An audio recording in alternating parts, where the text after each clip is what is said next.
Vento forte e pioggia si sono abbattuti anche sul Lido di Venezia nella notte tra martedì e mercoledì. Strade allagate, persone che correvano ovunque per cercare riparo.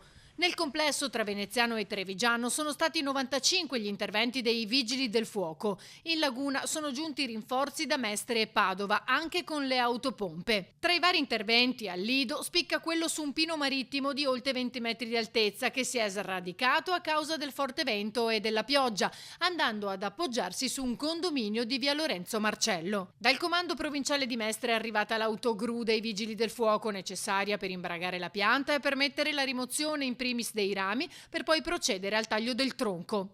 Quanto accaduto al Lido ha scatenato la reazione del consigliere regionale Dem Montanariello, che ha puntato il dito sulla mala gestione del territorio da parte dell'amministrazione comunale. Siamo di fronte a un territorio dove l'amministrazione comunale probabilmente ha più interesse a pubblicizzare e attrarre flussi turistici che manutentare il territorio al fine di prevenire e scongiurare questi fatti di fronte alle tempeste meteomarine che avvengono.